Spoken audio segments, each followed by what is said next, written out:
económicas.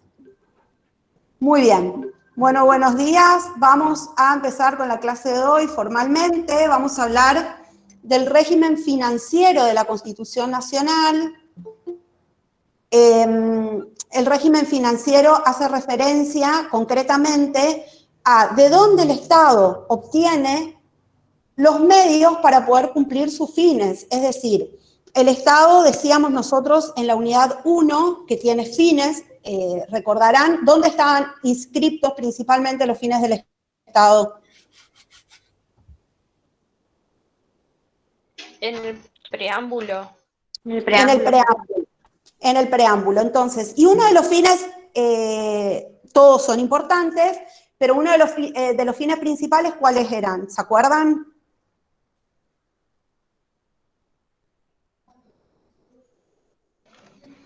El bien común, la defensa nacional. Afianzar la justicia. Entonces, fíjense que cuando hablamos del régimen financiero de la Constitución Nacional y hacemos referencia exclusivamente a lo que se va a denominar el Tesoro de la Nación o el Tesoro Nacional, hacemos referencia, también es conocido como erario público, hacemos referencia a el patrimonio del Estado. Ese patrimonio del Estado tiene una característica muy importante. El patrimonio del Estado no puede estar como patrimonio nomás. El patrimonio del Estado tiene que tener un fin o una finalidad. ¿Cuál será esa finalidad? Lo que ustedes estaban diciendo, para afianzar la justicia, promover el bienestar general, asegurar los beneficios de la libertad. Entonces decimos que el patrimonio del Estado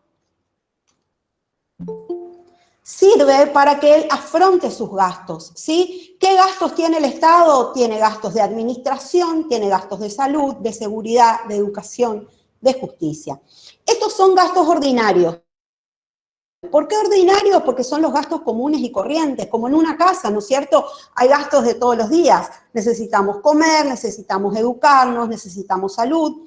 Ahora bien, pueden existir también los denominados gastos extraordinarios, que se suman, extraordinarios, que se suman a los ordinarios y que tienen que ver con situaciones ya no de todos los días, sino situaciones de emergencia o situaciones, guerras, calamidades públicas, un poco esto que estamos viviendo con la pandemia, ¿sí? Que son totalmente fuera del común, del ordinario, y que el Estado va a afrontar con otros ingresos diferentes. Por eso nosotros vamos a ver que hay ingresos ordinarios e ingresos extraordinarios. ¿Quién me lee el artículo 4 de la Constitución Nacional, por favor?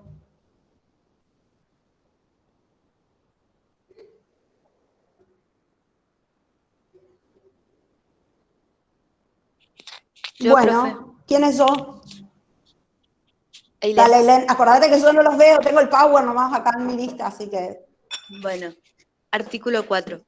El gobierno federal provee a los gastos de la nación con los fondos del Tesoro Nacional formado del producto de derechos de importación y exportación, de la venta o locación de tierras de propiedad nacional, de la renta de correos, de las demás contribuciones que equitativa y promocionalmente a la población imponga el Congreso General y de los empréstitos y operaciones de crédito que decrete el mismo Congreso para urgencias de la Nación o para empresas de utilidad nacional. Perfecto, muchas gracias, muchas gracias. Entonces, todos estos rubros que leyó forman el llamado Tesoro de la Nación. Es decir, que el patrimonio del Estado está conformado por el producto de derechos de importación y exportación, que ahora lo vamos a ver, que es lo que conocemos como derechos aduaneros, el de venta o locación de tierras de propiedad nacional, la renta de correos, demás contribuciones que equitativa y proporcionalmente imponga a la población, ¿quién? El Congreso, ojo, esta parte es fundamental, y de los empréstitos y operaciones de crédito que decrete el mismo Congreso para urgencias. Fíjense que acá mismo le está contando cuando hay la situación de extraordinaria, ¿no? Empréstitos y operaciones de crédito que decrete el mismo Congreso para urgencias de la Nación o para empresas de utilidad nacional, cuando el Estado necesite realizar alguna actividad que va a ser de utilidad para toda la Nación. Muy bien, entonces decimos que existen recursos ordinarios, volvemos otra vez sobre el mismo concepto, que son los recursos corrientes, los que regularmente necesita el Estado para atender a sus erogaciones ordinarias. En esto hay una discusión doctrinaria si el Estado realmente tiene gastos o tiene inversiones. Por ejemplo, podríamos decir que pagar a los médicos en la salud es un gasto o es una inversión. Podríamos decir que pagar a los docentes es un gasto o es una inversión. Bueno, hay una discusión filosófica, política, doctrinaria sobre el tema. Nosotros vamos a quedarnos que hay recursos que son ordinarios, que sirven para atender a esas erogaciones ordinarias que tiene. ¿Y con qué va a cubrir estas erogaciones ordinarias? ¿Con qué tipo de recursos? Con los derechos de importación y exportación, aduana, producto de locación o venta de tierras, renta de correos y contribuciones. Ojo que no las directas, solamente las contribuciones indirectas, que ahora vamos a ver. Los recursos extraordinarios, que decíamos, son los que utiliza el Estado para hacer frente a situaciones de emergencia, son a los que excepcionalmente va a recurrir y tenemos los empréstitos y operaciones de crédito y acá aparecen las contribuciones directas. Bueno, en cuanto a los derechos de importación y exportación, chicos, yo voy a pasar medio rápido por esto. ¿Por qué? Porque el trabajo práctico que van a realizar hoy tienen 2 fallos para poder analizar que son muy completos y que tratan de todos estos temas. Y vamos a volver con los fallos sobre la teoría. Entonces, si ustedes ven que yo voy un poquito rápido, no se preocupen, que tiene nada más que ver con que primero le demos un pantallazo general sobre el tema y después vamos a ir detenidamente en un caso concreto a ver cómo se aplican estos conceptos. Bueno, los derechos de importación y exportación, decíamos, son los recaudados por la aduana.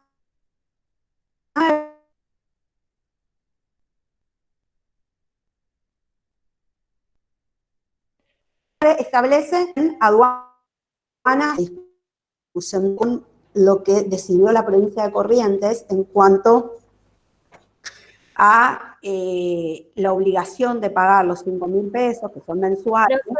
Sí. Se entrecortó y quedó un poco... La primera parte de lo que hablaste, Karen, se entrecortó porque se entrecortó tu imagen, sí. ¿A dónde me remito? ¿A dónde empiezo? Desde el principio que explicaste, profe. Sí. Del principio, profe. No, ¿en serio? De la filmina, No. de esta filmina, de esta De la filmina. filmina, profe. Aclaren, Sí. desde el comienzo Se está suicidó filmina, ¿no? La profesora se suicidó y quedó así. Bueno. Che, desde esta, derechos de importación y exportación nomás. Desde esta. Perfecto. Entonces, son los que recauda la aduana. Obviamente que los derechos de importación y exportación tienen que ver con el ingreso y egreso de la mercadería. Y es importante establecer lo que tener en cuenta, digamos, lo establecido por el artículo 9, que prescribe que solamente van a existir aduanas nacionales establecidas por el Congreso, no existen aduanas provinciales. Y lo que les decía es que es muy discutido, por eso en este momento lo que impuso la provincia de Corrientes del pago de los 5.000 pesos para hacer no me sale la palabra ahora, tantas veces la escucho por día al examen que te hacen para el COVID. El ahora no me sale. Gracias, el hisopado. Creo que tanto lo escucho, ya lo tengo negado. ¿Qué decía el titular de cátedra el otro día? Y bueno, no hay aduanas provinciales, y esto sería como un derecho prácticamente de aduana para poder pasar a la provincia de Corrientes. Pero bueno, es una situación extraordinaria, tiene muchas aristas este tema. Vamos a quedarnos con que no existen aduanas provinciales, las únicas aduanas que existen son las nacionales, y el artículo 75, inciso 1, le da competencia para dictar leyes aduaneras solamente al Congreso Nacional. Ahí tenemos una facultad que fue delegada por las provincias a la Nación, absolutamente, no se la reservó, está delegada a la Nación.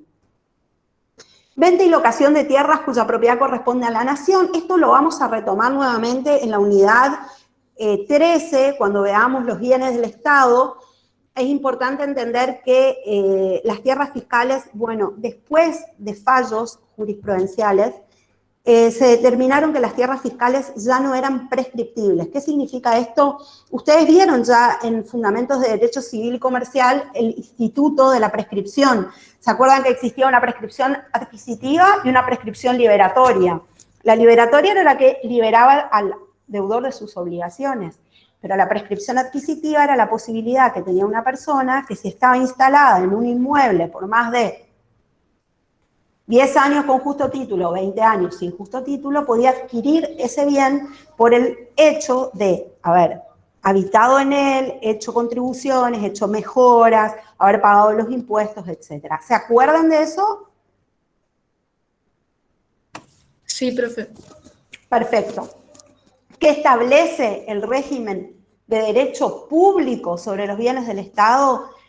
Que los bienes de propiedad fiscal son inalienables en principio, no se pueden vender. Ya van a ver ustedes en la unidad 14 que si el Estado requeriría vender esos bienes, por ley del Congreso se tiene que establecer, bueno, depende del tipo de bien, ¿no es cierto?, pero la desafectación de ese bien del dominio público. No los quiero llenar de nombres técnicos, que este no es el momento específico para verlos, porque ahora tenemos que enmarcarlo más en lo que es las contribuciones y demás, pero es para que sepan nomás que estos bienes del Estado son inalienables, en principio no se pueden vender, imprescriptibles, es decir, no me puedo yo ir a instalar un bien que es de dominio fiscal y decir, hace más de 20 años estoy acá, ahora es mío. Es imprescriptible, no se pueden acceder o obtener por uso capión, y además son inembargables. Ustedes también ya vieron el instituto del embargo, es decir, que no puedo embargar ese bien para después de cobrarme del mismo si es que el Estado es un deudor, ¿sí? La renta de correos, que lo que hace el Estado es trasladar, puede trasladar a través de un contrato de concesión de servicios, por ejemplo, que una empresa privada lleve a cabo lo que es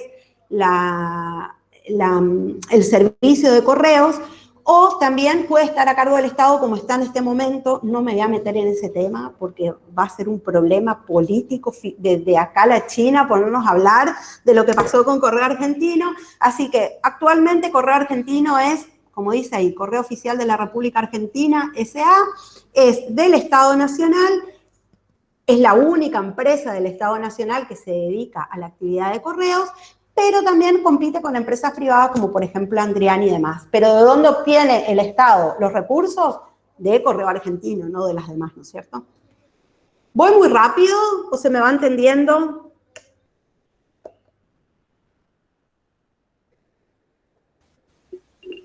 Sí, se entiende, profe. Va bien. Bueno, muchas gracias. Bueno, y acá está el quid de la cuestión de la unidad de hoy: contribuciones impuestas a la población por el Congreso. Ya el título nos está diciendo, fíjense, primero, son contribuciones, ahora vamos a ver qué clases de tributos existen. Ya si nos dice impuestas, quiere decir que es coactivo. ¿Se acuerdan lo que significaba coactivo? Me imponen y si yo no cumplo, me pueden exigir su cumplimiento con la fuerza pública inclusive. Es algo que yo no puedo elegir hacer o no hacer. Está impuesto. ¿A quién? A la población. O sea que nosotros vamos a ser los sujetos pasivos de la obligación. ¿Por quién? Por el Congreso. Es decir, solamente el Congreso o las legislaturas provinciales o los consejos deliberantes tienen la potestad de imponer tributos. Esto lo van a ver varias veces, lo van a ver ahora, lo van a volver a ver en el trabajo práctico, lo van a ver en la unidad 8 cuando veamos las atribuciones que tiene el Poder Ejecutivo, es decir, el presidente cuando dicta decretos de necesidad de urgencia o cuando dicta reglamentos delegados. Y lo vamos a volver a ver en la unidad 12 cuando hablamos de los diferentes reglamentos. Todas las veces nos va a quedar clarísimo que solamente es el Congreso el que tiene potestad de imponer tributos y no el Poder Ejecutivo, ¿sí? Eso lo tienen que aprender y grabárselo así, grabárselo, solamente el Congreso impone tributos. Bueno, entonces, ¿qué incluyen las contribuciones? Incluyen impuestos indirectos establecidos en forma concurrente por la nación y las provincias, y también los impuestos directos, como el que se impone a las ganancias o al patrimonio, lo habrán escuchado muchas veces. En Argentina se llaman impuestos a las ganancias o impuestos a los bienes personales. Ni vamos a hablar de este tema, tampoco les dije que la materia era totalmente actual, porque con el impuesto a las grandes riquezas ahora estaríamos debatiendo largo y tendido. Bueno, que son potestad de las provincias su creación, salvo casos de excepción en el que pueda hacer la nación. Y, por ejemplo, el impuesto a las ganancias rige desde 1932 y nunca se suspendió, eso sigue rigiendo. Y es un impuesto que está establecido por la nación, ¿sí? Primigeniamente, la atribución correspondía a las provincias. Empréstitos u operaciones crediticias son decretadas por el Poder Legislativo para cubrir urgencias nacionales o para empresas de utilidad de la nación, como les decía hoy.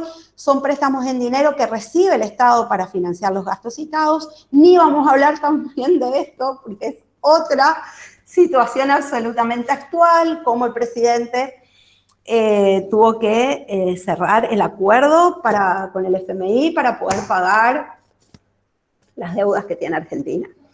Es facultad del Congreso según el artículo 75, inciso 4, obviamente que en el 75 están todas las atribuciones del Congreso, por eso lo ven repetidamente, ¿sí? Bueno, clases de gravámenes. ¿Qué clases de gravámenes hay? Tenemos, a ver, acá están, impuestos, tasas y contribuciones, ¿sí? Los recursos tributarios derivan del poder impositivo del Estado, como decíamos, son impuestos coactivamente a las personas sometidas a su jurisdicción. El tributo es la prestación en dinero a cargo del sujeto pasivo, como decíamos hoy, que es el contribuyente, a favor del Estado, que es el fisco. Así como ustedes veían en Fundamentos de Derecho Civil y Comercial, ¿se acuerdan que era la calificación de jurídica? ¿Se acuerdan de eso o no? Que puede crear, modificar o transmitir derechos y obligaciones. Exactamente, crear, modificar, extinguir, ¿sí? Transformar derechos y obligaciones. Entonces, ¿se acuerdan que ustedes vieron en Derecho Civil y Comercial que eso se llamaba relación jurídica? También lo vieron como derecho subjetivo, donde un sujeto activo llamado acreedor tiene el derecho de exigir de un sujeto pasivo llamado deudor el cumplimiento de una determinada obligación que puede ser de dar, hacer o no hacer. ¿Se acuerdan de eso? Sí, profe. Bueno, acá es lo mismo, nada más que el sujeto activo es el Estado, ¿sí? Este es el sujeto activo, que es el Estado, que desde el punto de vista de la tributación le llamamos siempre fisco, por eso hablamos de obligaciones fiscales, ¿sí? Entonces, el fisco es el sujeto activo que tiene la facultad de exigir del sujeto pasivo, que es llamado contribuyente. ¿Qué cosa le exige en este caso? ¿A qué prestación está obligado? ¿De dar? De dar sumas de dinero en este caso, ¿no es cierto? ¿Se acuerdan de eso? Se podían dar muchas cosas, se podían dar cosas en género, especie, cosas ciertas, o de dar sumas de dinero. En este caso, la obligación es de dar suma de dinero. ¿Qué diferencia hay entre esta relación que estamos describiendo acá y la relación del derecho privado?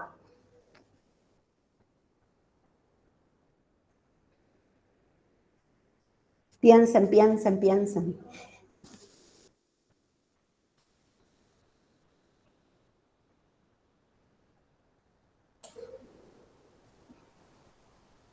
¿Les puedo dar una ayudita, Karin? Eso es A ver, trampa. ahí están. Eso es trampa, eso es trampa. Es la diferencia es que acá no damos al Estado y en el otro a un ente.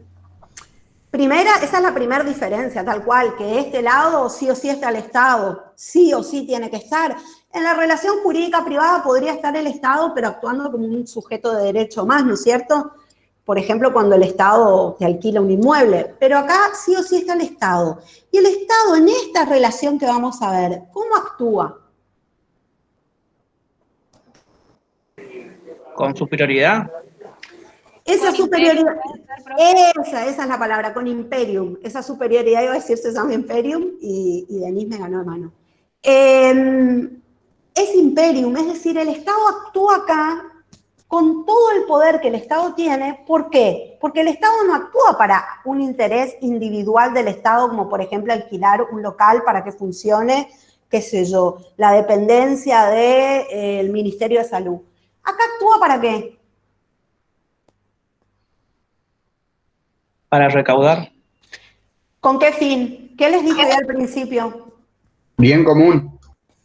Siempre, ¿sí? La finalidad es del bien común, entonces el Estado está actuando para el beneficio de todos. Entonces, la primera situación de diferencia es que acá el Estado actúa con su poder público, con su imperio. Y la segunda diferencia, ¿cuál va a ser? Que esto lo vamos a relacionar con un principio constitucional de la tributación que se llama realidad económica. Acá, ¿qué pasa en esta situación? Hay en el fondo, en el derecho privado, acá ya no se nota nada lo que estoy marcando. ¿Qué hay en el fondo acá, en el derecho privado? Un acuerdo de partes, ¿no es cierto? Acordamos si yo quiero comprarte un televisor y vos me lo querés vender, acordamos si yo te quiero comprar el celular y vos me lo querés vender.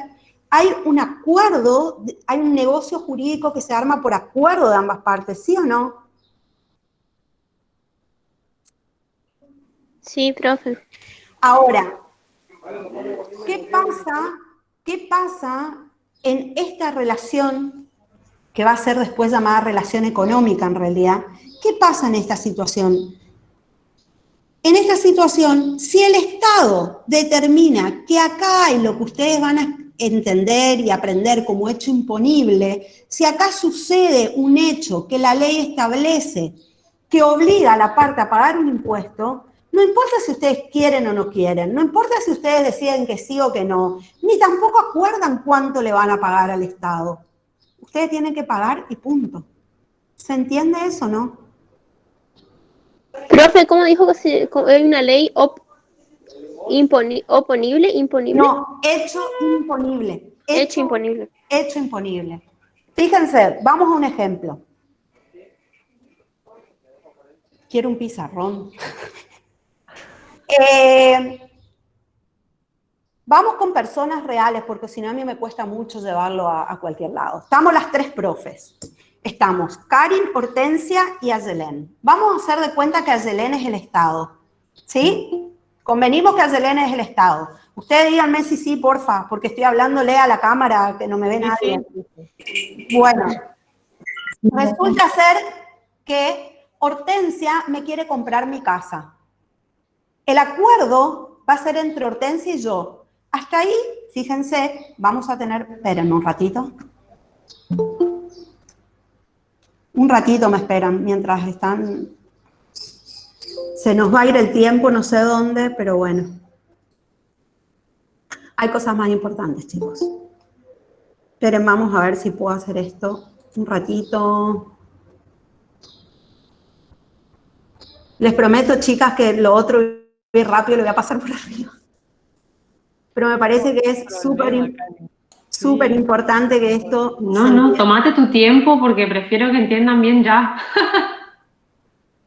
Bueno, porque esto, ¿saben qué? Va a marcar lo que ustedes después van a poder entender a lo largo de toda la materia y que muchas veces no lo entienden cuando vemos administrativo. Entonces, me parece que es importantísimo entenderlo ya, ¿sí?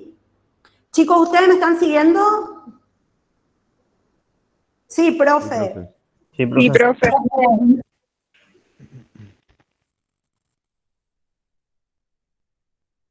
Bueno, quiero hacer... Y después podemos ir más rápido porque ya va a ser todo más fácil y más fluido si entendemos esta situación. Bueno, cuando el Jam quiera abrirse, yo voy a poder escribir.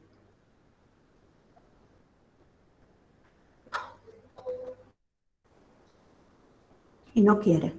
Bueno, ahí está. Fíjense.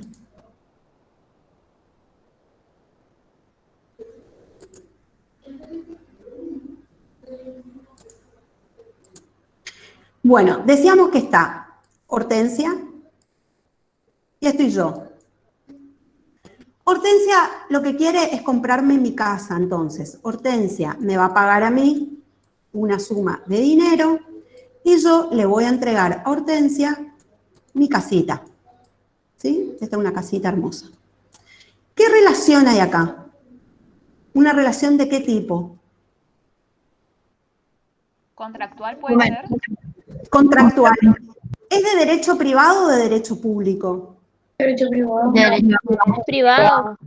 Privado, ¿no es cierto? Los dos, depende si yo pagué antes, Hortensia, si yo entregué antes mi casa o Hortensia pagó antes, vamos a ver quién tiene la calidad de deudor o acreedor, y si no, en la misma relación jurídica, ambos vamos a asumir una situación de acreedor o deudor, porque yo te entrego y vos me entregás, ¿sí? Y se da acá la situación de que hay una compraventa de un inmueble. Hasta ahí, si yo le quise vender mi casa a Hortensia por 100 pesos, le puedo llegar a vender por 100 pesos. Siempre que no le esté estafando a nadie, que no esté mintiendo, que realmente la casa más o menos valga eso, yo puedo elegir. Y le puedo convenir con ella si la casa se la entrego ya, si se la entrego dentro de un mes, etc. Son cuestiones que arreglamos entre las dos. ¿Es así o no? Sí, profe. Sí. Ahora bien, hay una situación que está determinada por la ley, que cuando hay una transferencia de un inmueble a favor de una persona, ¿qué se paga?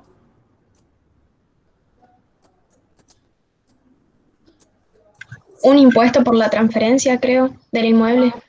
Un impuesto por la transferencia del inmueble. ¿Quién paga este impuesto por la transferencia? ¿Quién compra? Bueno, es una cuestión que se puede llegar a convenir entre vendedor y comprador. En general lo paga quien compra el inmueble. Perfecto. ¿Quién aparece entonces en la relación esta? El Estado. El Estado. Sería en este caso. En este caso sería Yelén, que obliga a Hortensia a pagar el impuesto. Fíjense que en esta situación, a Yelén obliga a Hortensia a pagar el impuesto. Acá fíjense que una flechita iba para un lado y esta flechita iba para el otro y era una situación de igualdad donde entre las dos partes elegimos. Acá no, es una imposición de un solo lado donde el Estado dice, usted tiene que pagar el impuesto porque hubo una transferencia de bienes. ¿Sí? Entonces, ¿qué diferencia esto además de que acá está el Estado? De que hay una situación que no la puedo elegir. Sucedió el hecho imponible. ¿Cuál sería el hecho imponible acá? ¿La transferencia de la casa, puede ser? Exactamente. El hecho imponible es que acá sucedió una transferencia. Se configuró el hecho imponible, que nace la obligación de pagar el impuesto. ¿Se comprendió? Sí, profe, muchas gracias. Ahora sí entendí. Perfecto. Me alegro mucho porque es importante que esto lo entiendan y que entiendan que en esa relación el Estado actúa con su imperio, ¿sí? No actúa como un simple sujeto de derecho. Bueno, ahora se trabó esto, qué lindo. Vamos a las clases de gravámenes. Decíamos, existen impuestos, tasas y contribuciones. Ahora vamos a ver qué son cada uno, los dividen directos e indirectos. Los impuestos tienen más clasificaciones que directos, indirectos, externos, internos, pero nosotros vamos a ver hasta acá, ¿sí? Ustedes tienen específicamente una materia que se llama impuestos, que ahí van a ver en extenso. Lo que pasa es que lo ven desde el punto de vista impositivo, fiscal. Nosotros acá lo vemos desde el punto de vista jurídico, ¿sí? Entonces, los impuestos pueden ser directos o indirectos y los indirectos pueden ser externos o internos. Vamos a ver ahora cada uno. Bueno, decimos que el impuesto es el pago que se exige al contribuyente, como veíamos hoy, y no tiene una contraprestación fiscal específica. Yo pago un impuesto, pero no es que el Estado me va a dar algo específicamente como contraprestación. Luego el Estado ese dinero lo deberá distribuir en salud, educación, administración, etcétera, ¿sí? Se dice que es toda prestación prestación obligatoria que el Estado exige en ejercicio de su poder de imperio en virtud de ley. Entonces, esto resume lo que vimos en el Jamboard, ¿sí? Es toda prestación obligatoria, el Estado te obliga a pagar porque surgió el hecho imponible, que el Estado exige en ejercicio de su poder de imperio, como su potestad pública que tiene, siempre en virtud de ley. Los impuestos, decíamos, pueden ser directos o indirectos. ¿Cuándo son directos? Cuando el contribuyente de iure se identifica con el contribuyente económico o real, o también llamado contribuyente de facto. ¿Qué es un contribuyente de iure? ¿Alguien sabe?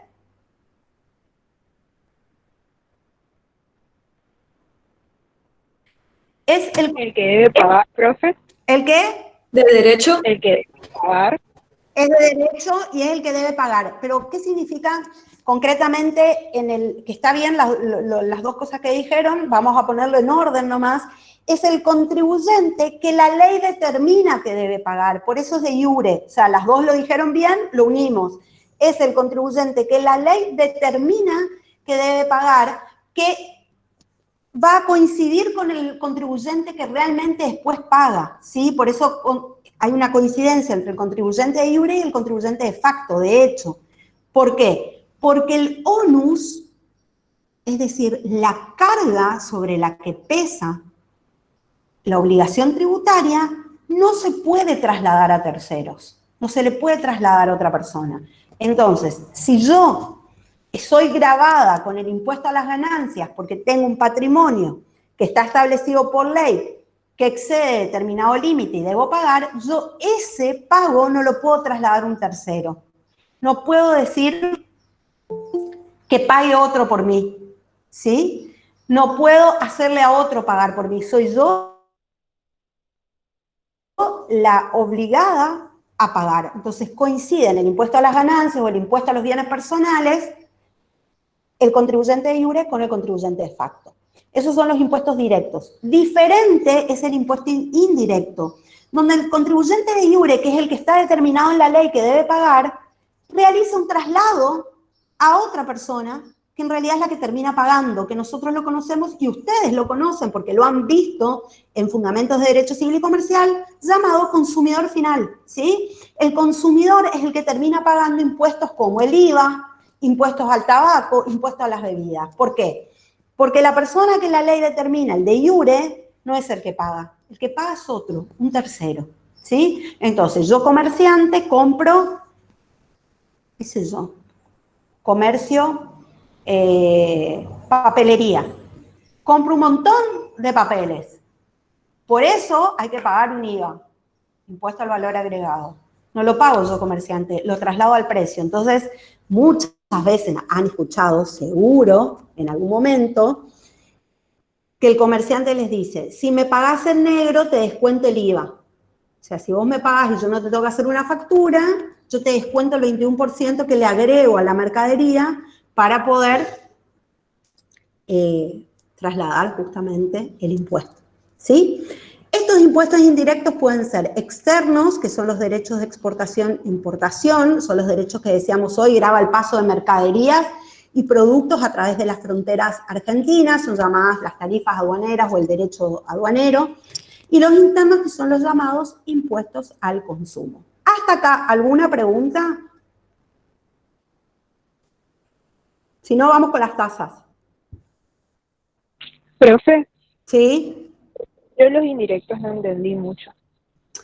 En el indirecto, ¿nada no entendiste o entendiste una parte y hay otra que te quedó sin entender? En la parte que decía que se podía transferir, eso no me quedó muy claro, profe.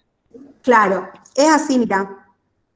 En los impuestos indirectos hay una persona que es la obligada a pagar el impuesto por ley.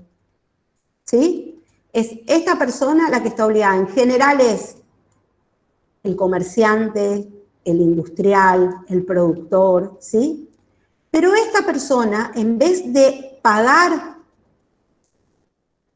ella, o sea, de hacerse cargo desde su patrimonio, en vez de hacerse cargo con su patrimonio del pago de ese impuesto, cuando va a ofrecer la mercadería, el producto o el servicio, traslada al que consume finalmente ese servicio, el persona. Vamos a poner el ejemplo. Compró un libro, no, el libro está exento. Compró un cuaderno a 10 pesos, pero la ley le indica que sobre ese cuaderno tiene que pagar un 21% de IVA, ¿sí? ¿Hasta ahí me seguís? Hola. ¿Se cortó? No, profe, se sigue escuchando, pero... Profe, a mí se Bueno, no, lo que pasa que no sé, él me preguntó porque no los veo. Me parece soy que yo, Agustina, profe. ahí está, Agustina pidió la palabra, sí. Sí, Dale. lo que pasó es que se me cortó un poco, profe, perdón. Ah, bueno, Agus, escuchá, mirá. Esta es la persona que compra para vender. Entonces un comerciante. Compró un cuaderno que le salió 10 pesos, pero sobre ese cuaderno que le salió 10 pesos tiene que pagar algo que la ley determina que se llama IVA, que es el impuesto al valor agregado. ¿Hasta ahí me seguís? Ay, se cortó otra vez, no te voy a poder creer. Bueno. Profe, se me corta mucho. No se preocupe, después le vuelvo a preguntar por Instagram o algo. Síganos hasta su clase, profe. Profe, ¿Sabes qué? Yo lo explico y va a quedar grabado, o sea que después lo podés ver, ¿sí? Así. Exacto, y lo vemos en el práctico también, por Dale. si Bueno, quisieran gracias. volver a preguntar Dale. por mejor internet. Termino nomás con la Gracias, profe, idea. que se me estaba pasando. Dale, termino con la idea para que no les quede cortada nomás. Si esta persona que compró el cuaderno y por ley está obligada a pagar el 21% de IVA, esta persona no saca de su propio patrimonio ese 21% de IVA.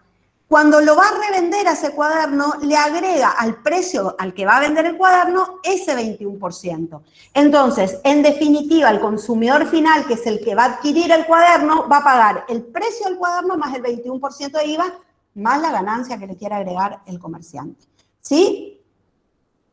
Claro, profe.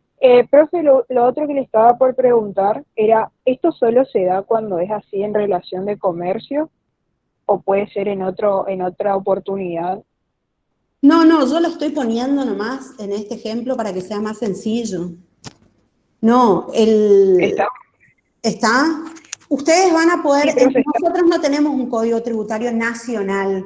Ustedes van a tener que ver con cada impuesto a qué se aplica ese impuesto, porque cada actividad tiene impuestos específicos. O sea que está muy bien tu pregunta, ¿sí? Gracias, profe. Dale.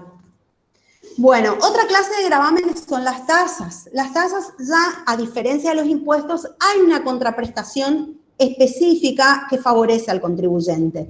Los ejemplos más comunes son la tasa de justicia, por ejemplo, cuando yo inicio un juicio, salvo que lo inicie con un defensor oficial o salvo que yo pida un beneficio de litigar sin gastos, que es una petición que se le hace a la justicia justamente de poder iniciar el juicio pero sin tener que pagar lo que se llama gastos del juicio, tiene costas, digamos, porque no estoy en condiciones económicas de hacerlo, pero necesito peticionar ante las autoridades. Salvo esas excepciones, siempre se paga una tasa de justicia. Depende del monto del juicio, puede ser entre 1 o 1,5% del valor de lo que se reclama, ¿sí?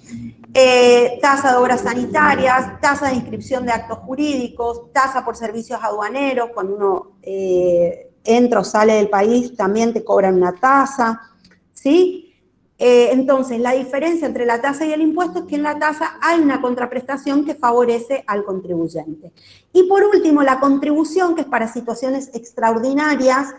Lo que caracteriza a la contribución específicamente es que hay alguna mejora a favor de quien la paga, pero no una mejora directa, sino una mejora indirecta. Por ejemplo, yo vivo en una calle de tierra, la municipalidad me avisa de que me van a imponer una contribución obligatoria. ¿Por qué? Porque van a pavimentar la calle. Bueno, yo no puedo decir que directamente me beneficie o no, pero indirectamente eso va a aumentar el valor de mi propiedad. ¿sí? Esas son las contribuciones. Vamos a los principios constitucionales de la tributación. Perdón, Karin, ¿puedo agregar una cosita a lo que decía de las contribuciones recién para que lo tengan presente? Porque lo van a ver también en derecho laboral, los aportes y contribuciones, los patronales, digamos, los que pagan quienes están trabajando en relación de dependencia, también tienen el carácter de contribuciones de las que estábamos viendo, ¿sí? La naturaleza de ese tipo de erogaciones es tributaria, para que lo tengan en cuenta. Por eso fíjense que se produce una mejora eventualmente de acá a que se cumpla. Está cortada, Karin, me parece, ¿no? Yo estoy. Ah, no se congeló tu imagen. Ah, pero estoy viva acá. Ah, bueno, no, era solamente eso para que lo tengan por ahí presente, porque se suele ir cuando estudian el tema de contribuciones, se suele pensar que las cuestiones de seguridad social van como por fuera de los tributos, y la naturaleza de eso también es tributaria, o sea, se rige por estos mismos principios que estamos viendo acá. Sí, está buenísimo el aporte que haces, porque si no siempre lo llevamos para el mismo lado, y este es un ejemplo distinto, pero totalmente aplicable y totalmente cotidiano, aparte, sobre todo. ¿Me escuchan? Sí, perfecto. Perfecto, gracias. Sigo entonces. Principios constitucionales de la tributación. Vamos a ver, el de la legalidad fiscal, como lo venimos diciendo, solamente el Congreso tiene potestad tributaria. Esto lo voy a pasar medio rápido porque lo trabajan específicamente en los trabajos prácticos. El de igualdad fiscal, nadie. Acuérdense lo que hablábamos del principio de igualdad desde el punto de vista constitucional. Ante situaciones iguales se dan iguales derechos o iguales obligaciones, ¿sí? Yo les daba el ejemplo la clase pasada del monotributo, que tiene diferentes categorías. Bueno, no se establece que no pueden haber discriminaciones que son razonables, sino que ante la igualdad de situación, igualdad de derechos u obligaciones, la última parte del artículo 16 justamente establece que la igualdad es la base del impuesto y de las cargas públicas, ¿sí? La finalidad fiscal, que lo venimos hablando desde el principio, el tributo debe ser utilizado para proveer a gastos de la nación que tengan una finalidad específica, que después se van a determinar en el presupuesto, en la ley de presupuesto, que lo vamos a ver más adelante. El principio de realidad económica, que ya lo vemos específicamente, ahora lo explico. Y el principio de equidad y razonabilidad fiscal, que establece que los tributos deben ser generales, proporcionalmente iguales, uniformes, justos y razonables. Es decir, no se deben imponer una carga tal al contribuyente que le impida mantener su propio patrimonio. Este principio de razonabilidad fiscal también lo van a trabajar específicamente, creo que en el segundo caso, o en el primero, ya no me acuerdo, pero lo trabajan específicamente, y lo que tenemos que saber es que diferentes fallos se han sucedido en relación, fallos de la Corte, donde se estableció que imponer más del 33% resulta confiscatorio. Y la confiscatoriedad está prohibida por ley. Entonces, por ley, por la Constitución está prohibida la confiscatoriedad. Entonces, ¿quién lo explica esto? Después lo explican bien, para que yo me pueda ir un poquito más adelante ya. Bueno, Karim. Listo. Alguna de las dos lo explicaba, así que yo le meto. Bueno, vamos al tema de la realidad económica. ¿Qué significa el principio de realidad económica? Fíjense, la Corte Suprema de Justicia de la Nación establece que los tributos deben gravar la verdadera naturaleza de los hechos imponibles, con prescindencia de las formas o modalidades que le hayan querido dar los contribuyentes. ¿Qué implica esto?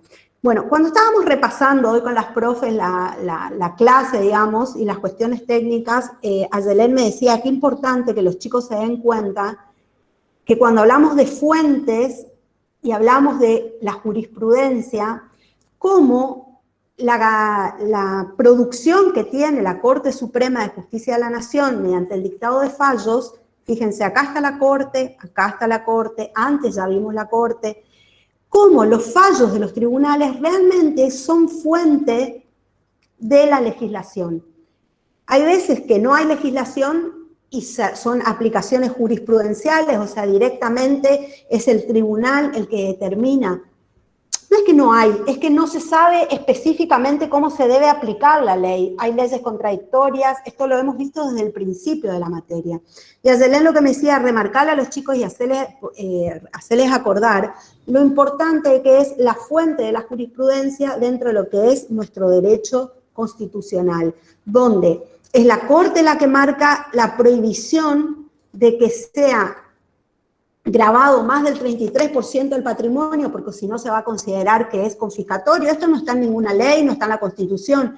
Es creación, se llama creación pretoriana de la Corte, es algo que estableció la Corte conforme los casos concretos que le fueron llegando. Y lo mismo pasa con el principio de realidad económica. ¿A qué refiere el principio de realidad económica? Fíjense, dice, la consideración del hecho económico es fundamental en el estudio del derecho financiero, porque el impuesto debe referirse a un elemento fáctico de evidente naturaleza económica, la renta, el patrimonio, la transferencia de riqueza, que es expresión de la capacidad contributiva y no una mera abstracción jurídica. Lo que se establece es que de la relación económica va a surgir realmente cuál es la capacidad contributiva del que llamábamos hoy sujeto pasivo. ¿A qué se refiere este principio, chicos? Que en la tributación lo que se tiene en cuenta es la realidad, no lo que las partes quisieron plasmar en un contrato, por ejemplo. En el ejemplo que yo les daba hoy en el Jamboard, yo les decía, yo puedo convenir con Hortensia a que le vendo mi casa a 100 pesos.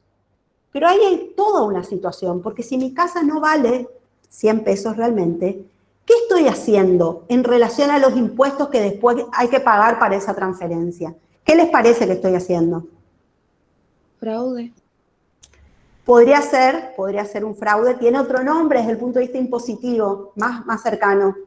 A ver si alguien lo sabe. Evasión impositiva. Una evasión impositiva, ¿sí? Entonces, en la tributación lo que se tiene en cuenta es la realidad. Entonces, el fisco ¿qué va a decir? Bueno, a ver, ¿cuánto sale realmente esta casa? Vamos a un valor fiscal que siempre es mucho menor al valor del mercado. Entonces no la puedo vender por 100 pesos. En algo estoy mintiendo, estoy haciendo una simulación que va a terminar siendo una evasión fiscal. Entonces, lo importante del principio de realidad económica es que hay que tener en cuenta, como dice, y lo venimos diciendo desde el principio, el hecho imponible, ¿sí? Y no una abstracción, una situación de qué queremos hacer las partes, cómo nos gustaría a las partes hacer este negocio, no. Acá hay un hecho concreto que sucedió, que para la ley impositiva es un hecho imponible, punto, ahí hay una realidad. Y esa realidad tiene que contribuir. Se terminó, no hay discusión, ¿sí? Nosotros tenemos una ley que es la 11.683 que sufrió varias modificaciones, inclusive fue un decreto ley que después fue pasado a ley en 1998, por eso se le llama así ley 11.683, texto ordenado en 1998, que justamente hace referencia a este principio de la realidad económica que tiene un origen alemán este principio. Para determinar la verdadera naturaleza del hecho imponible se atenderá, fíjese, a los actos, situaciones y relaciones económicas que efectivamente realicen, persigan o establezcan los contribuyentes. Cuando estos sometan esos actos, situaciones o relaciones a formas o estructuras jurídicas que no sean manifiestamente las del derecho privado ofrezca o autorice para configurar adecuadamente la cabal intención económica y efectiva de los contribuyentes, fíjense lo que dice la ley, se prescindirá en la consideración del hecho imponible real de las formas y estructuras jurídicas inadecuadas y se considerará la situación económica real como encuadran las formas o estructuras que el derecho privado aplicaría con independencia, bueno, las que hayan escogido los contribuyentes. Fíjense, lo que le está diciendo este artículo en definitiva es, no importa lo que ustedes partes hayan querido hacer, vamos a irnos a la realidad de los hechos, a la realidad de la relación económica y a partir de ahí se va a imponer el tributo. ¿Se entendió?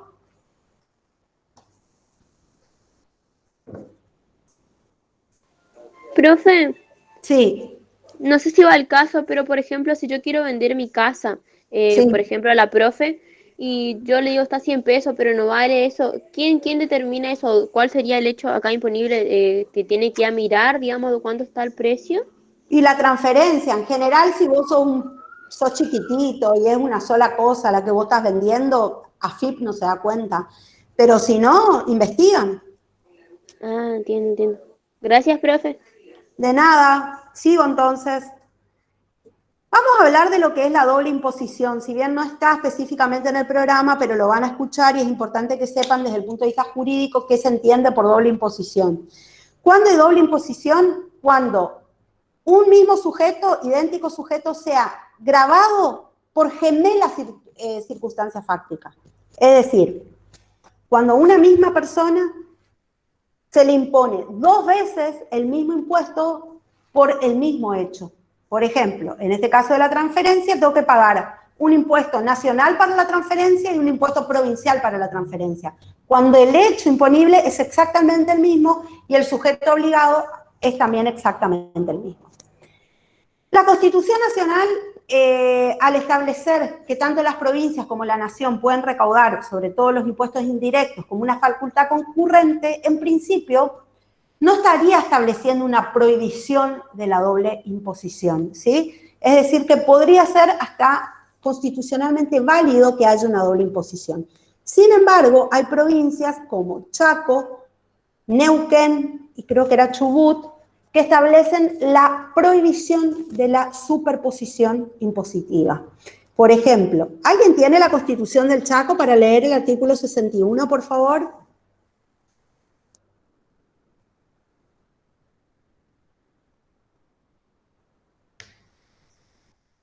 ¿Sí tienen?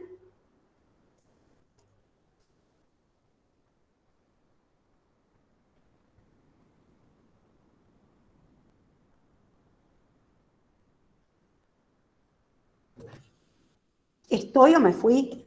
No, ¿alguno de los chicos que esté con una computadora y busque por internet? El artículo 61, profe. Exacto. El 60. Bien, dice, en una misma fuente no podrán superponerse gravámenes de igual naturaleza o categoría, aunque la superposición se opere entre impuestos nacionales, provinciales y municipales. La provincia, a fin de unificar la legislación impositiva y evitar la doble imposición, convendrá con la nación y municipalidades las formas de percepción de los impuestos que les corresponda recaudar. Está, entonces, muchas gracias. El artículo 61 de la Constitución de la Provincia del Chaco constitucionalmente determina la prohibición de la doble imposición, inclusive estableciendo que tienen que coordinarse entre la nación, las provincias, el municipio, quién va a ser el que va a imponer determinado gravamen para que no se superponga y una misma persona no deba realizar ese doble pago, ¿sí? En cuanto a la distribución de competencias entre nación y provincia, los impuestos directos son establecidos excepcionalmente por el Estado federal, y dice por tiempo limitado, artículo 75, inciso 2, no lo leo porque ahora lo van a leer con Hortensia, creo, o con Aye. Lo que les quiero decir es que no es así, porque el impuesto a las ganancias ya lo vieron que fue impuesto en 1935 y acá seguimos. Y era una competencia que primigeniamente le correspondía a las provincias. Los impuestos indirectos, en cuanto a los internos, hay una facultad concurrente entre provincia y nación, y en cambio los externos son exclusivos de la nación, pues son los impuestos aduaneros, y acuérdense que las aduanas eran solamente nacionales, jamás pueden ser impuestos por las provincias. Bueno, vamos a ir a otro tema. ¿Se entendió lo de los impuestos? Sí, profe, re bien.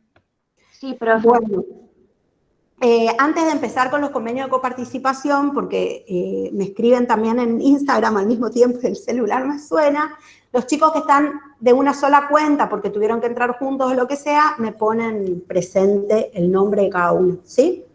Bueno, los convenios de coparticipación no nacieron en 1853, perdón, con la Constitución originaria nuestra.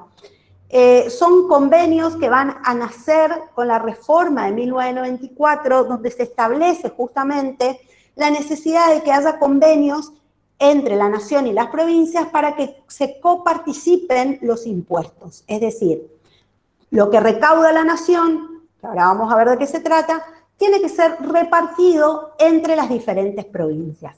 No hay un régimen de coparticipación específicamente. Lo que hay son leyes y acuerdos y convenios entre la nación y las provincias. Es una situación que está bastante... no quiero decir la palabra que me sale porque se está grabando. Desordenada. Está bastante desordenada, no es que hay un régimen específico como pide la propia Constitución que haya. Vamos a ir a la ley 23.548, que justamente habla de la coparticipación federal de recursos fiscales, ¿sí? Justamente en nuestro país decimos que la coparticipación se lleva a cabo a partir de este sistema donde se establecen leyes, convenios, donde hay un acuerdo entre todas las provincias, la Ciudad Autónoma de Buenos Aires y el Estado Nacional. Es la principal fuente de ingresos con que cuenta cada provincia para su región. Hay en los convenios de coparticipación, quédense con esta ley, que es la de coparticipación federal, ¿sí? 23.548, se establece un régimen de distribución y hay una distribución primaria que consiste en todos los recursos coparticipables que el gobierno nacional transfiere a las provincias de su conjunto. Entonces, ¿qué establece? Que el 42,34% de todo lo que recauda va a la nación, el 54,66% va a las provincias y hay un 2% que se llama para recupero de determinadas provincias, que ahora lo vemos, y el 1% son aportes al Tesoro Nacional.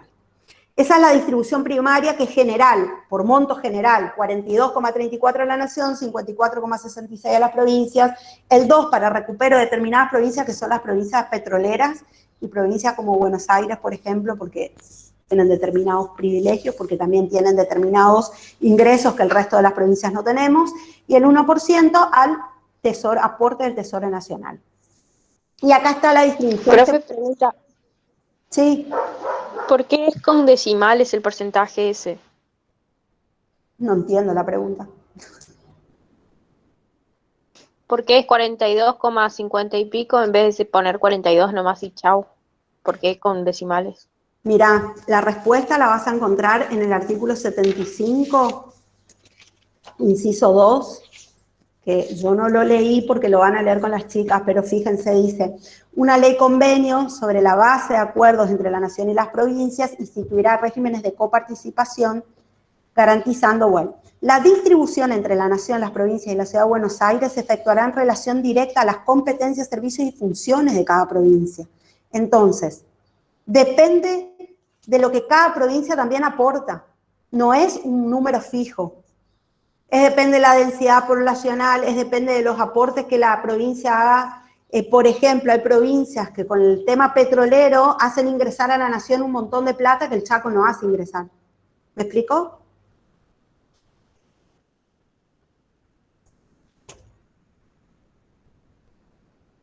Me preguntan y después se ausentan, qué feo. Sí, profe. Bueno, gracias. Siempre hay un alma caritativa que me contesta. Bueno, en definitiva, por eso el porcentaje no es fijo, ¿sí? No hay un 3, 5, 2, 9, ¿sí? Entonces, la distribución secundaria se refiere a la manera en la que se reparte, fíjense, decíamos, a las provincias un 54,66%, que es general. En la distribución secundaria se reparte ese monto específicamente por provincia. Al Chaco, por ejemplo, le corresponde el 5,18%. Disculpe, profe. ¿Ese monto puede cambiar o siempre va a ser el mismo? No, sí puede cambiar. Perfecto. Son convenios de coparticipación. Por eso les decía que no hay un régimen todavía. No hay un régimen. ¿Sí? Sí puede cambiar. Bueno. Justamente acá está la parte que les decía del artículo, si lo quieren marcar en su filmina, el artículo 75, inciso 2, el 1, 2, el tercer párrafo, ¿sí? 75, inciso 2, tercer párrafo, el que habla justamente de por qué se distribuye de esa manera, que era lo que me consultaba la compañera. Los destinos de los tributos coparticipados, decíamos, el 15% para el sistema jubilatorio estatal, el 42,34% para la nación, el 54,66% para las provincias, y el 2% que decíamos hoy es distribuido entre Buenos Aires, Chubut, Neuquén y Santa Cruz, por las razones que le dije hoy, ¿sí? Son situaciones especiales, es un plus que esas provincias tienen por una cuestión de que son aquellas también que hacen, colaboran con un ingreso a la nación que otras provincias no colaboramos. ¿Qué impuestos se coparticipan? El IVA, el impuesto a las ganancias, los impuestos internos, impuestos a las transferencias de inmuebles de personas físicas, este es el del ejemplo, impuestos sobre los bienes personales y el monotributo. Y ahí terminamos con el régimen de coparticipación y entramos a ver el último tema, que es de qué se trata o qué es un presupuesto, ¿sí? ¿Alguna pregunta o puedo seguir con presupuesto? Re bien, profe, no, siga. Dale, gracias. El presupuesto es un plan de acción dirigido a cumplir una meta prevista, expresada en valores y términos financieros que debe cumplirse en determinado tiempo y bajo ciertas condiciones, ¿sí? Fíjense que hoy es 31, mañana se debe presentar el proyecto de presupuesto al Congreso, perdón. ¿Sí? Ahora vamos a ver. Justo nos da que mañana es el día en que se presenta el proyecto de presupuesto. Bueno, ¿qué es el presupuesto? Justamente es todo lo que el Estado va a determinar que va a poder recaudar, cómo va a ser esa recaudación y en qué la va a invertir o en qué va a gastar ese dinero que recauda. Entonces, ¿cómo se elabora, cómo se hace el presupuesto? La ley 24.156, que es la ley de administración financiera, es la que tiene todas las pautas acerca de la elaboración del presupuesto. Y aparte les dejé acá un link que es el link oficial del Estado, donde están, porque a ustedes les puede realmente interesar esto, ¿no es cierto?, que es cómo se elabora el presupuesto. Están cada uno de los partes de cada secretaría, de cada repartición, que después lo tiene que juntar eso en el Ministerio de Hacienda y elaborar el proyecto de presupuesto. Para su elaboración se tienen en cuenta los presupuestos parciales, que es lo que les estoy contando, que pueden ver acá, que formulan los distintos organismos del sector público nacional, los cuales preparan en términos combinados, es decir, incluyendo todas las transacciones, todas las transferencias intersectoriales, todo lo que necesitan gastar, todo lo que necesitan invertir, y cómo consideran que lo van a poder hacer. El artículo 75 establece en el inciso 8 que le corresponde al Congreso de la Nación fijar anualmente, conforme a las pautas establecidas en el tercer párrafo del inciso 2 de este artículo, que es el que leímos recién, el presupuesto general de gastos y cálculos de recursos de la Administración Nacional en base al Programa General de Gobierno y Plan de Inversiones Públicas y aprobar o desechar la cuenta de inversión. Fíjense, chicos, que esto es lo que nosotros vimos en la unidad 2 en cuanto a la pregunta: ¿cómo controla el Poder Legislativo al Poder Ejecutivo? Esto, a través, por ejemplo, de la sanción de la ley de presupuestos. ¿Por qué? Porque el Poder Ejecutivo le dice al Legislativo: mira, te mando el proyecto de ley, esto es lo que yo gasté, esto es lo que necesito gastar, esto es lo que necesito cobrar, esto es lo que necesito invertir. Y el Congreso es el que lo aprueba o no, ¿sí?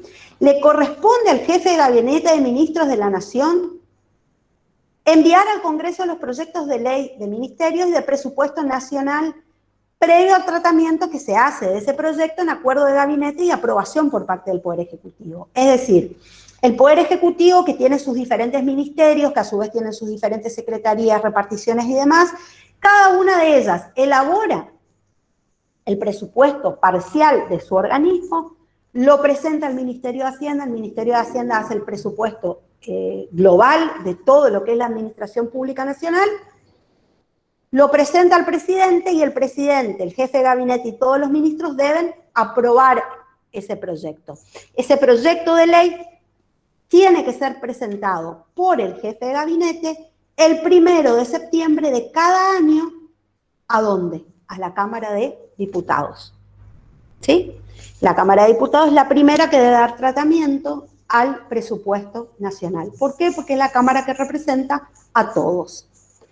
¿Cómo es el ciclo presupuestario?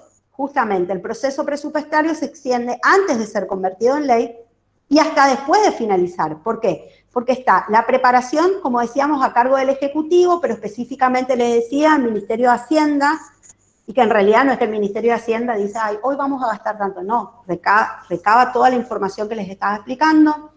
Luego viene la sanción por parte del Poder Legislativo, luego viene la ejecución por parte del Poder Ejecutivo de ese presupuesto, y después va a haber el control posterior que hacen, tanto administrativo, interno, como parlamentario externo, de que realmente se haya ejecutado ese presupuesto acorde a lo que decía la ley. Que esto lo vamos a ver en la última unidad. Cuando veamos control financiero, ¿sí? Control de la administración, ¿sí? La ley que decía recién.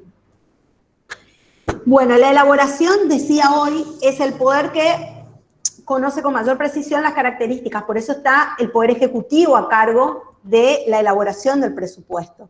Interviene el Ministerio de Economía, la Secretaría de Hacienda, la Subsecretaría de Presupuesto, la Oficina Nacional de Presupuesto, que está en la Ley de Administración Financiera, que es la 24.156. Esto es repetido de lo que ya vine diciendo. Después viene la autorización por parte del Congreso, la Cámara de Origen es la Cámara de Diputados, lo analiza, va a elaborar inclusive la comisión, hay una comisión de presupuestos, ya vamos a ver esto en la unidad 7, no se asusten ni se preocupen, porque ya vamos a entender cómo se forma una ley, cómo se sanciona una ley. Luego pasa al debate parlamentario y luego, si se aprueba, pasa a la Cámara de Senadores. La Cámara de Senadores realiza el mismo análisis y si está de acuerdo, la sanciona como ley. Si no está de acuerdo, tiene que volver a diputados, después vuelve al Senado y se sanciona como ley. ¿Qué sucede? Y acá terminamos. ¿Qué sucede cuando el proyecto de presupuesto no es aprobado por el Congreso? Acá terminamos. Chicas, casi que cumplí con lo que prometía. Dije 1 hora, lo que pasa es que empezamos más tarde. Espérenme que quiero volver a verlos, porque si no, así no veo a nadie y me...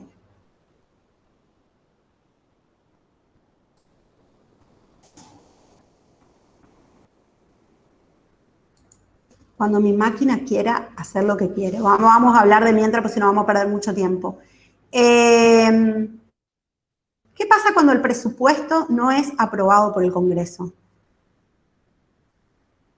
¿Se prorroga el del año anterior? Exactamente. ¿Y de dónde sacaste eso? Lo sabía. De la Ley de Administración Financiera de la 24.156 establece que cuando el Congreso no aprueba el presupuesto, entonces es el Poder Legislativo, el Poder Ejecutivo se va a regir, la administración pública se va a regir por el presupuesto del año anterior. Bueno, les hago una propuesta, ya que son 11:52, hacemos un stop, volvemos a las 12, ahí me hacen las preguntas que quieran y empezamos con el práctico, ¿les parece? Dale, profe.